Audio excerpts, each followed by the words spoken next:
Continue reading Krishna book by A.C. Bhaktivedanta Swami Srila Prabhupada. Chapter 80, The Meeting of Lord Krishna with Sudama Brahmana. King Parikshit was hearing the narrations of the pastimes of Lord Krishna and Lord Balaram from Sukadeva Goswami. These pastimes are all transcendently pleasurable to hear, and Maharaj Parikshit addressed Sukadeva Goswami as follows. My dear Lord, the Supreme Personality of Godhead Krishna is the bestower of both liberation and love of God simultaneously. Anyone who becomes a devotee of the Lord automatically attains liberation without having to make a separate attempt. Because the Lord is unlimited, His pastimes and activities for creating, maintaining, and destroying the whole cosmic manifestations are also unlimited. I therefore wish to hear about other pastimes of His which you may not have described as yet.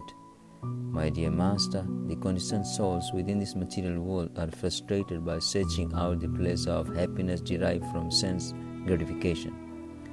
Such desires for material enjoyment are always piercing the hearts of conditioned souls, but I am actually experiencing how the transcendental topics of Lord Krishna's pastimes can relieve one from being affected by such material activities of sense gratification. I think that no intelligent person can reject this method of hearing the transcendental pastimes of the Lord again and again. Simply by hearing, one can remain always steeped in transcendental pleasure. Thus, one will not be attracted by material sense gratification. In this statement, Maharaj Parikshit has used two important words, Visanna and Visesagya. Visanna means morose. Materialistic people invent many ways and means to become fully satisfied, but actually they remain morose. The point may be raised that sometimes transcendentalists also remain morose. Parikshit Maharaj, however, has used the word Visesagya. There are two kinds of transcendentalists, namely the impersonalists and the personalists. Visesagya refers to the personists who are interested in transcendental variegatedness. The devotees become jubilant by hearing the descriptions of the personal activities of the Supreme Lord. Whereas the impersonalists, who are actually more attracted by the impersonal feature of the Lord, are only superficially attracted by the Lord's personal activities.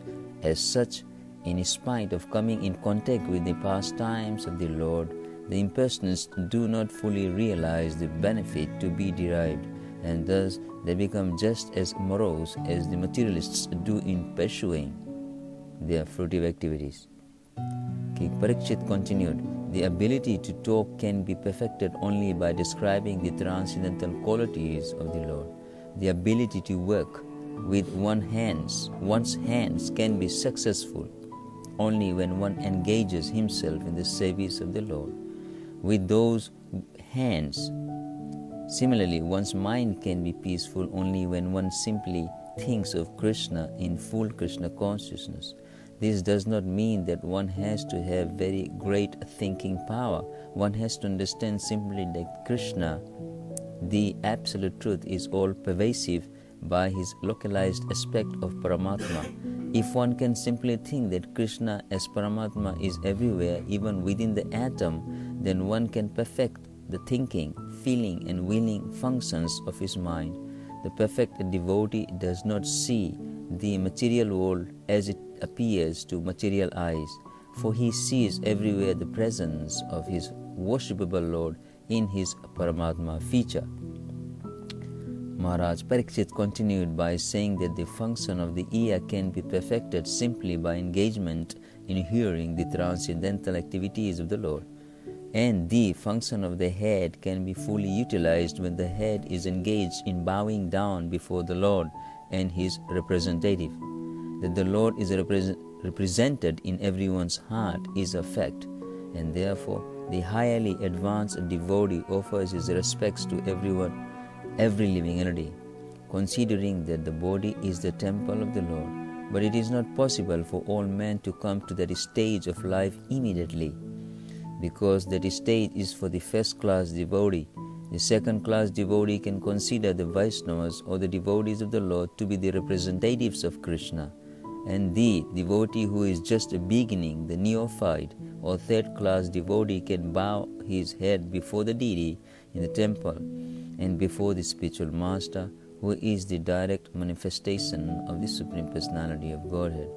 Therefore, in the neophyte stage, in the intermediate stage, or in the fully advanced, perfected stage, one can make the function of the head perfect by bowing down before the Lord or his representative. Similarly, one can perfect the function of the eyes by seeing the Lord and his representative. In this way, everyone can elevate the functions of the different parts of his body to the highest perfectional states simply by engaging them in the service of the Lord or his representative. If one is able to do nothing more, he can simply bow down before the Lord and his representative and drink the Charanamrita, the water which has washed the lotus feet of the Lord or his devotee. On hearing these statements of Maharaj Parikshit, Sukadeva Goswami was overwhelmed with devotional ecstasy because of King Parikshit's advanced understanding of the Vaishnava philosophy. Sukadeva Goswami was already engaged in describing the activities of the Lord, and when asked by Maharaj Parikshit to describe them further, he continued to narrate Srimad Bhagavatam with great pleasure. There was a very nice Brahmana, friend of Lord Krishna. As a perfect Brahmana, he was very elevated in transcendental knowledge, and because of his advanced knowledge, he was not at all attached to material enjoyment. Therefore, he was very peaceful and had achieved supreme control over his senses. This means that the Brahmana was a perfect devotee, because unless one is a perfect devotee, he cannot achieve the highest standard of knowledge. It is stated in the Bhagavad Gita that a person who has come to the perfection of knowledge surrenders unto the Supreme Personality of Godhead. In other words, any person who has surrendered his life for the service of the Supreme Personality of Godhead has come to the point of perfect knowledge. The result of perfect knowledge is that one becomes detached from the materialistic way of life. This detachment means complete control of the senses, which are always attracted by material enjoyment. The senses of the devotee becomes purified, and in that stage the senses are engaged in the service of the Lord. That is the complete field of devotional service. Although the Brahmana, friend of Lord Krishna, was a householder, he was not busy accumulating wealth for very comfortable living. Therefore, he was satisfied by the income which automatically came to him according to his destiny. This is the sign of perfect knowledge. A man in perfect knowledge knows that one cannot be happier than he is destined to be. In this material world, everyone is destined to suffer a certain amount of distress and enjoy a certain amount of happiness. The amount of happiness and distress is already predestined for every living entity. No one can increase or decrease the happiness of the materialistic way of life. The Brahmana therefore did not exert himself for more material happiness. Instead, he used his time for advancement of Krishna consciousness. Externally, he appeared very poor because he had no rich clothes and could not provide rich clothes for his wife because their material condition was not very opulent. They were not even eating sufficiently, and thus both he and his wife appeared very thin. The wife was not anxious for her personal comfort, but she felt concerned for her husband, who was such a pious Brahmana. She trembled due to her weak health, and although she did not like to dictate to her husband, she spoke as follows: "My dear Lord, I know that Lord Krishna, the husband of the goddess of fortune, is very personal friend. You are also a devotee of Lord Krishna, and he is always ready to help his devotee. Even if you think that you are not rendering any devotional service to the Lord, still you are surrendered to him, and the Lord is the protector of the surrendered soul. Moreover, I know that Lord Krishna is the ideal personality of Vedic culture. He is always in favor of Brahminical culture and is very kind to the qualified Brahmanas. You are the most fortunate person because you have as your friend the Supreme Personality of Godhead. Lord Krishna is the only shelter for personalities like you because you are fully surrendered unto Him. You are saintly, learned and fully in control of your senses under the circumstances. Lord Krishna is your only shelter. Please therefore go to Him. I am sure that He will immediately understand your impoverished position. You are a householder, therefore without money you are in distress.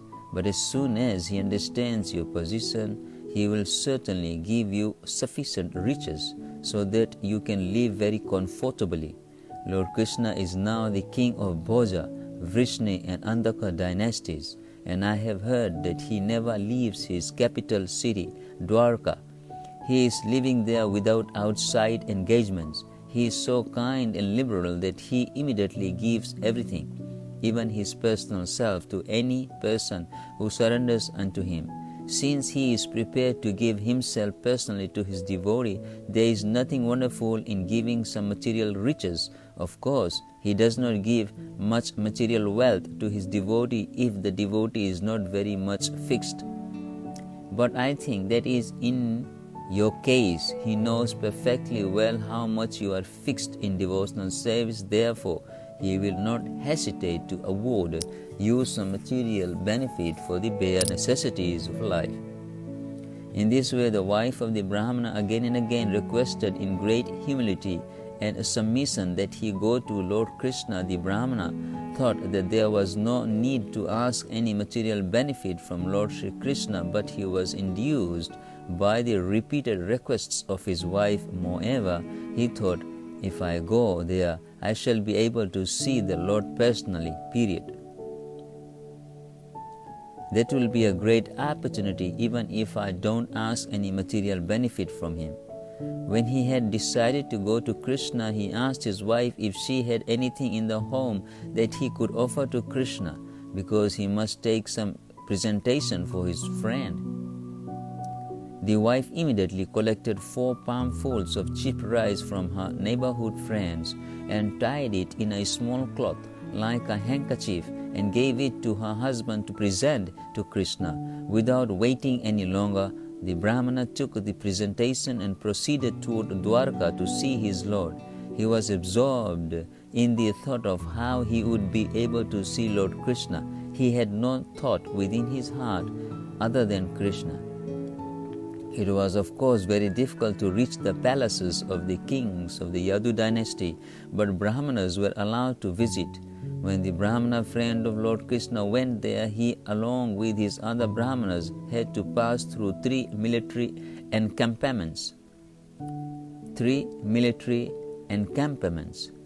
In each camp there were very big gates and had to pass through them. After the gates and the camps, there were 16,000 big palaces, the residential quarters of the 16,000 queens of Lord Krishna. The Brahmana entered one palace which was very gorgeously decorated. When he entered this beautiful palace, he felt that he was swimming in the ocean of transcendental pleasure. He felt himself constantly diving and surfacing in the transcendental ocean. At that time, Lord Krishna was sitting on the bedstead of Queen Rukmini.